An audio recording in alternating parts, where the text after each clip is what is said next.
অন্তর থেকে আল্লাহর প্রতি ভালোবাসা প্রকাশ করে 2 ফোঁটা চোখের পানি দিয়ে আল্লাহকে খুশি করতে পারবেন। আল্লাহ আপনাদের তৌফিক দান করেন, বলেন আমিন। ফরজ নামাজ শেষ হয়ে গেলে ইমাম মুক্তাদি সবাই মিলে আমার আল্লাহর কাছে 2টা হাত তুলে দোয়া করবেন। আমাদের অনেক যুবক ভাইয়েরা মনে করেন তাদের প্রতি সম্মান রেখে বলছি, ভাই আমার, ও আমার ভাই যুবক রে, মন দিয়ে শোনো ভাই, নামাজের পরে 2 হাত তুলে আল্লাহর কাছে চাইলে আপনাদের মধ্যে অনেকেই মনে করেন এটা মনে হয় বিদআত, এটা মনে হয় হাদিসে নাই, এটা মনে হয় আল্লাহ রসুল সাল্লাল্লাহু আলাইহি ওয়াসাল্লাম করে নাই।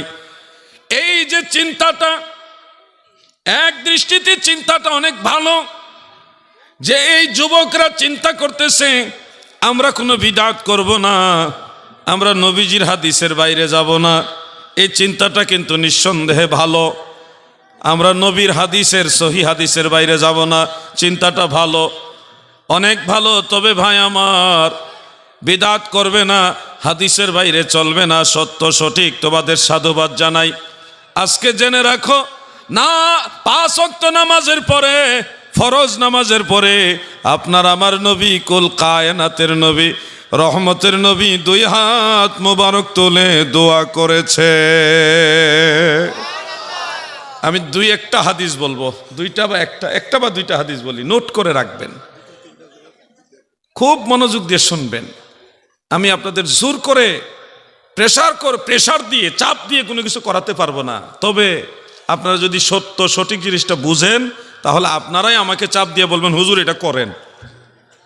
কিন্তু এটা ওই সময় সম্ভব যখন আপনারা জিনিসটা অনুধাবন করবেন, বুঝবেন। আমার দয়াল নবী, রাহমাতুল লিল আলামিন নবী, তিনি ফরজ নামাজের পরে হাত মোবারক তুলে দোয়া করেছেন। আমার জানা মতে 9টা হাদিস আছে। কয়টা? হয়তো আরো বেশি আছে। ভাইজান, দাদু আসেন, কিন্তু বারবার উঠাও আর উঠাও। আমি একটু দুরূদ শরীফ পড়ি, মানে আলোচনার মাঝে আসা যাওয়া করলে এটা নষ্ট হয়ে যায়। আমি একটু দুরূদ শরীফ পড়ি, কেউ যদি হাজত থাকতেই পারে, স্বাভাবিক, এটা একটু সেরে আসেন। আমি একটু সময় দিচ্ছি আপনাদের, কিন্তু বারবার উঠা করবেন না প্লিজ। দুরূদ শরীফ পড়ুন। আল্লাহুম্মা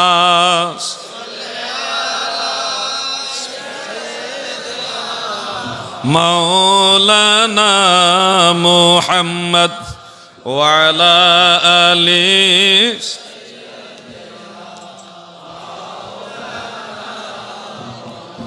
मेरा दिल फिदा हो बेज़ौक़े मुहम्मद, ना दिल से जुदा हो ये ज़ौक़े मुहम्मद।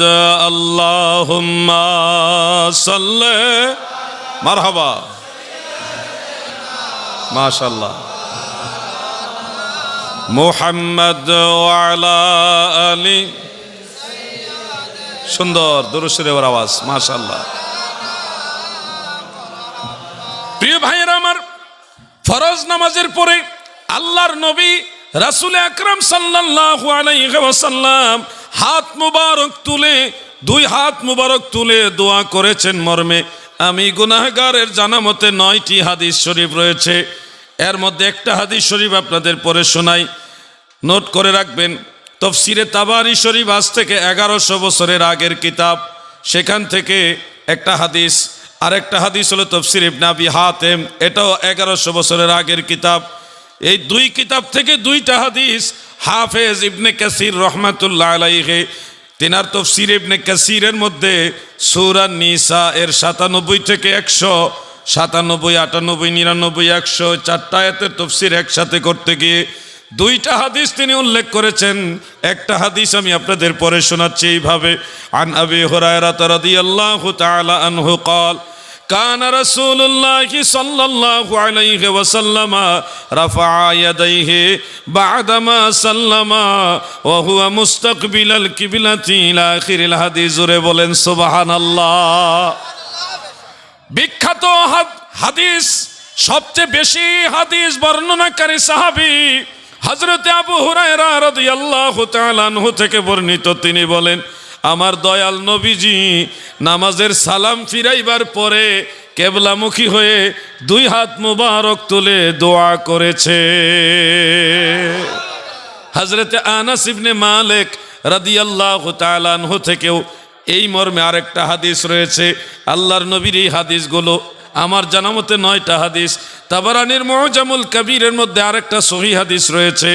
ওয়ান সালমান রাদিয়াল্লাহু, হযরতে সালমান ফারসির আরেকটা riwayat আব্দুল্লাহ ইবনে জুবাইর রাদিয়াল্লাহু তাআলা আনহু তিনি বলেন, একজন ব্যক্তি নামাজের ভিতরে দুই হাত মুবারক তুলে দোয়া করছে, নামাজের ভিতরে কাবলা আইয়াফরুগা মিন সালাতিহি, নামাজ থেকে বের হওয়ার পূর্বেই নামাজের ভিতরে হাত তুলে দোয়া করছেন, নামাজের ভিতরেই। এই দৃশ্য দেখলেন সাহাবী আব্দুল্লাহ ইবনে জুবাইর রাদিয়াল্লাহু আনহু। দেখে তিনি ওখানে অবস্থান করলেন। ফালাম্মা ফারাগা মিনহা, যখন ওই লোক নামাজ থেকে ফারেগ হলেন, বের হলেন, তখন তিনি ওই লোককে বললেন, ইন্না রাসূলুল্লাহি সাল্লাল্লাহু আলাইহি ওয়াসাল্লাম লাম ইয়াকুন ইয়ারফা ইয়াদাইহি হাত্তা ইয়াফরুগা মিন সালাতিহি। হে আল্লাহর নবীর উম্মত শোনো, নিশ্চয় আল্লাহর নবী নামাজের ভিতরে হাত তুলে দোয়া করতেন না যতক্ষণ না নামাজ থেকে বের হতেন। অর্থাৎ নবীজি নামাজের সালাম ফিরাইবার পরেই দুই হাত মুবারক তুলে তুলে দোয়া করেছে। এরকম 9টি হাদিস থেকে প্রমাণ হয় আল্লাহর নবী নামাজের পরে হাত মুবারক তুলে দোয়া করেছেন। আমি জানতে চাই বহরমপুরবাসী ও মুর্শিদাবাদের মুমিন মুসলমান, আপনারা আমাকে বলুন, আপনারা একটু আমাকে জবাব দেন, আল্লাহর নবী যেহেতু ফরজ নামাজের পরে হাত মুবারক তুলে দোয়া করেছে, সেহেতু ফরজ নামাজের পরে হাত তুলে দোয়া করা জায়েজ না নাজায়েজ? আপনারা কি দুর্বল হয়ে গেছেন? আওয়াজ দিয়ে বলেন জায়েজ না নাজায়েজ। সিরিয়াল আসছে। আমরা দেখলাম আল্লাহ রসুল সাল্লাল্লাহু আলাইহি সাল্লাম ফরজ নামাজের পরে হাত তুলে দোয়া করেছেন, তাহলে এটা আর বিদআত রইল না। নবীজি যেটা করেছেন এটা কি বিদআত? বলেন না, এটা কি বিদআত হতে পারে? নবীজির কর্ম আমাদের ধর্ম। আল্লাহ রসুল যেহেতু ফরজ সালাতের পরে দুই হাত মুবারক তুলে দোয়া করেছেন, সেহেতু এটাকে আর বিদআত বলার সুযোগ নাই। এখন আপনি বলবেন সম্মিলিত দোয়া করা যাবে কিনা? আপনি তো এটাই বলবেন। ভাই শুনুন, আপনাকে আমি স্মরণ করাচ্ছি, বেশি বলবো না, কমায়ে বলি যেন মনে থাকে। কিন্তু আমার অনুরোধ, উগ্র মেজাজি হয়ে না, ঠান্ডা মাথায় শুনেন, যাচাই বাছাই করেন। একটা হাদিসকে কেউ যদি বলে এটা জাল হাদিস, গায়ের জোরে বললে হবে না ভাই। একটা হাদিসকে জাল হাদিস বলতে হলো রেফারেন্স লাগবে, দলিল লাগবে যে অমুক কিতাবে লেখা আছে এটা জাল হাদিস। সলিমুদ্দিনের ফুলা কলিমুদ্দিন, হ্যাঁ, বাপ দাদার নাম নাই, সানমুল্লার বিআই, হঠাৎ করে উনি যদি একটা হাদিসকে জাল হাদিস বলে দেয়, বললেই কিন্তু জাল হাদিস হয়ে যাবে না। এটার জন্য অবশ্যই দলিল লাগবে, সূত্র লাগবে, রেফারেন্স লাগবে, কারণ দর্শাতে হবে। কোনো নির্ভরযোগ্য মুহাদ্দিসের রায় আপনাকে দেখাতে হবে যে অমুক কিতাবে লেখা আছে এটা জাল হাদিস। বাংলা হুজুর বাংলা বই পড়ে বাস করে উনি জাল হাদিস বলে দিলে এটা জাল হাদিস হবে না। আমি কিন্তু গায়ের জোরে কথা বলছি না, আমি বলছি রেফারেন্স দিয়ে, একেবারে কোন কিতাবে আছে, সনদ কি, সেটা আপনাদের বলে দিচ্ছি। বন্ধুরা আমার, দাদু ভাইয়েরা আমার, গভীর মনোযোগ দিয়ে শুনবেন।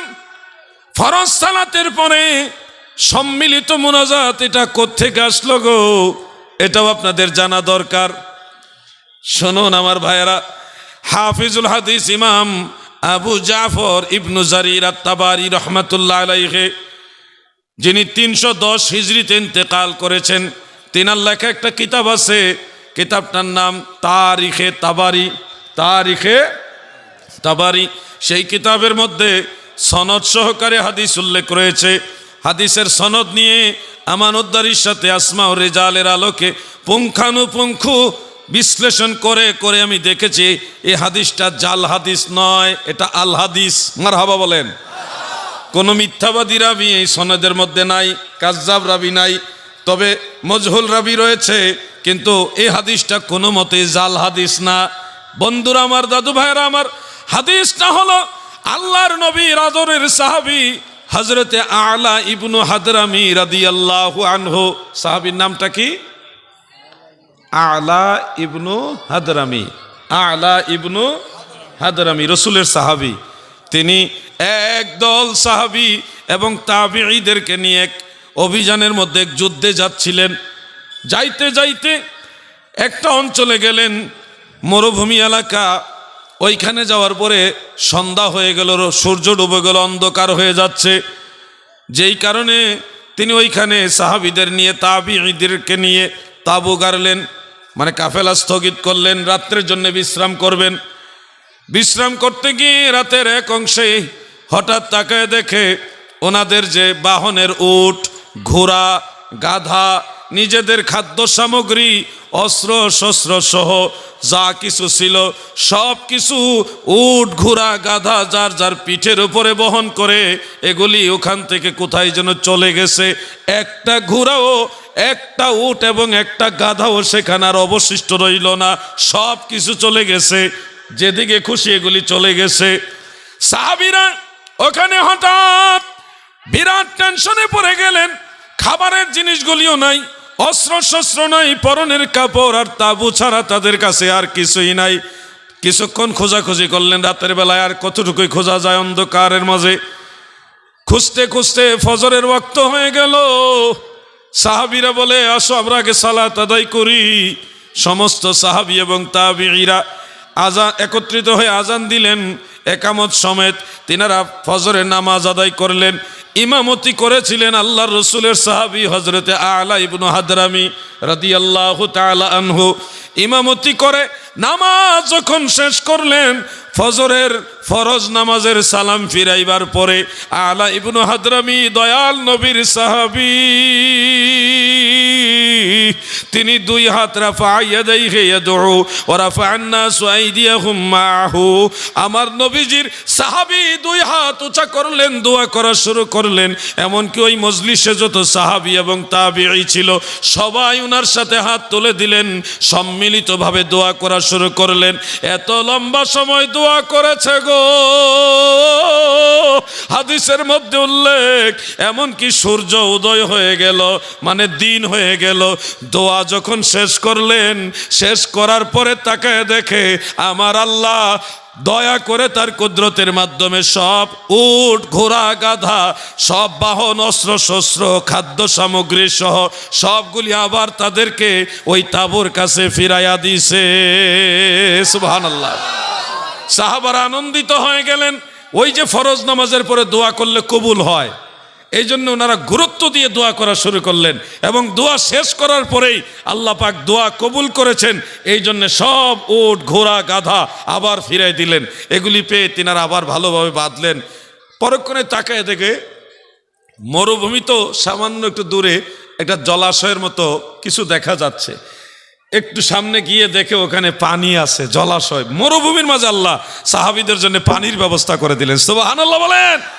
মাওলা তোমায় ভালোবাসে, আল্লাহ তোমায় ভালোবাসে, তুমি তারে ভুইল না। দমে দমে ডাকো তারে, দমে দমে ডাকো তারে, একদম ভুইল না। সুবহানাল্লাহ। এই জন্যে এই যে হাদিস শরীফটা আপনাদের শোনালাম, কোনো ভাই যদি মনে করেন জিহাদি ভাই আপনি যে বললেন এই হাদিসটা আছে, দেখাইতে পারবেন? আমি আপনাকে ভালোবেসে, আদর করে, স্নেহ করে, বুকের মধ্যে জড়িয়ে ধরে আপনি আসেন, আপনাকে আমি কিতাব থেকে দেখাবো। আপনার কিতাবটাই নিয়ে আসেন, আমি ওটার থেকে বের করে দেখাবো। না হলে আমাদের কাছে কিতাব আছে, অনলাইনের সহযোগিতা নিয়ে হলেও আপনাদেরকে দেখাবো। কিন্তু আমার দাবি হলো, আমরা যারা নামাজের পরে হাত তুলে দোয়া করি, আমাদের এই কাজটা স্বয়ং আল্লাহ রসুলের সাথে মিল। এরপরে সম্মিলিত দোয়া করি, এটাও সাহাবায়ে কেরামের আমলের সাথে মিল। এখন আপনি যে বলছেন করা যাবে না, আপনার তো কোনো দলিল নাই ভাই, শুধু কিতাবুল আন্দাজের উপর নির্ভর করে এটাকে বিদআত বানাইবার চেষ্টা করছেন। আদৌ কি এটা ঠিক? আমরা এটা করি, সেটার পিছনে দলিল মদিনাওয়ালা, সাহাবায়ে কেরাম, আমাদের পক্ষে হাদিস আছে, দলিল আছে। আপনি বলছেন করা যাবে না, আপনার দলিল নাই, কিতাবুল আন্দাজ আছে। কি আছে? এটা বড় মারাত্মক কিতাব। কিতাবুল আন্দাজ বুঝছেন না আপনারা? কোরআন হাদিস নাই, অনুমানে মানলো একটা ফতোয়া, আর কি, এটার নাম কিতাবুল আন্দাজ। কিতাবুল আন্দাজ দিয়ে কি ইসলাম চলে? আমার দয়াল নবীজির আরেকটা মারফু সহিহ হাদিস শোনাচ্ছি। মুআজামুল কাবীর লিত-তাবারানির মধ্যে উল্লেখ, ওয়া আন সালমান আল ফারসি রাদিয়াল্লাহু তাআলা আনহু قال قال رسول الله صلى الله عليه وسلم ما رفع قوم اكفهم الى الله تعالى ان يدعى في ايديهم الله الا كان حقا على الله ان يدعى في ايديهم الذي سالوا رواه الطبراني في الكبير رجاله كلهم موثقون اي هذا حديث صحيح سبحان الله। হযরতে সালমান ফারসি রাদিয়াল্লাহু তাআলা আনহু তিনি বলেন, আমার দয়াল নবী বলেন, উম্মতেরা রে, শুনে রাখো, কোন কওম, কোন গোত্র, মানে অনেকগুলো মানুষ যখন একসাথে আমার আল্লাহর দরবারে হাত বাড়ায়া দেয়, সম্মিলিত হাত উঁচা করে দোয়া করে, আমার দয়াল নবী বলেন ওই দোয়াটা নিশ্চিত নিশ্চিত মহান আল্লাহ তাআলা কবুল করে না। সুবহানাল্লাহ সুবহানাল্লাহ। তাহলে আল্লাহর রাসূল গ্যারান্টি দিলেন সম্মিলিত দোয়া করলে কবুল হয়। কি দিলেন? গ্যারান্টি দিলেন। বলেন কি দিলেন? গ্যারান্টি দিলেন। সম্মিলিত দোয়া করলে কবুল হয়। কি দিলেন? গ্যারান্টি দিলেন। আপনি বললে ওনারা বলে না, বুঝছেন? এই মাইকে আওয়াজ করলে ওনারা আর বলতে চায় না যে আমরা হুজুর তো আমাদের কথা বলতেই আছে, এই জন্য এটা বন্ধ থাকাই ভালো। কি বলেন আপনারা? আমি চাই আপনারাও আমার সাথে কথা বলেন, আমিও বলি, প্রেমের ডোরি হোক, প্রেমের ডোরি বান্ধরে মদিনার শোনে, হায় রে প্রেমের ডোরি বান্ধরে মদিনার। মানুষ বানাইছে আল্লাহ, মানুষ বানাইছে আল্লাহ প্রেমের কারণে, প্রেমের ডুরি বান্ধরে মদিনার শোনে, আহা প্রেমের ডুরি বান্ধরে মদি। আল্লাহ বানাইলা কত যে কি, মিটে না তার প্রেম প্রীতি, অবশেষে বানায় মানুষ, অবশেষে বানায় মানুষ প্রেমের কারণে, প্রেমের ডোরি বান্ধরে মদিনার শোনে। বলুন প্রেমের ডোরি বান্ধরে মদি। আল্লাহুম্মা সাল্লি মারহাবা। এই যে দেখছেন কত ভালো লাগে। ওয়ালা আলি।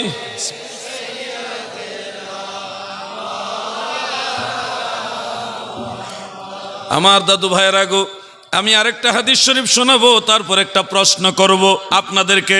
এটার উত্তর আপনারা জানেন, এই কারণে প্রশ্নটা করব। হাদিস শরীফটা সহিহ বুখারীর মধ্যে বাবুল জুমার মধ্যে উল্লেখ রয়েছে। যুবক ভাই একটু পরে দাও না, প্রশ্নটা একটু পরে দাও না, আমি টাইম দেবো, অসুবিধা নাই। ওয়াজের মাঝখানে উঠো না, আমি টাইম দেবো। প্রশ্ন যদি কারো থাকে কমিটির কাছে দিবেন, আমি এক্সট্রা টাইম দিব ইনশাল্লাহ, ঠিক আছে? আর উঠবা না কেউ, উঠবা আর উঠবা না, খবরদার করে দিলাম। তাহলে এমন বদদুয়া দেবো আর বিয়া করতে পারতো না, খবরদার করে দিলাম। আচ্ছা না, এটা বললাম আর কি, বদদুয়া দিব না। বন্ধুর আমার হাদিস শরীফটা শোনাচ্ছিলাম সহিহ বুখারীর মধ্যে আল মুজাল্লাদুল আউয়াল বাবুল জুমার মধ্যে উল্লেখ রয়েছে এইভাবে, আন আনাস ইবনে মালিক রাদিয়াল্লাহু তাআলা আনহু قال جاء رجل أعرابي من أهل بدو إلى رسول الله صلى الله عليه وسلم يوم الجمعة فقال يا رسول الله هلك الناس وهلك العيال وهلكت الماشية। একজন আরবি গ্রাম্য পর্যায়ে নবীজির কাছে জুমার দিনে এসে বলতেছে, ইয়া রাসূলুল্লাহ, নবী গো, পানি নাই, বৃষ্টি নাই, পানির অভাবে মানুষ তার পরিবার পরিজন এবং পশু পাখিরা ধ্বংসের মুখে। আমার নবীজির কাছে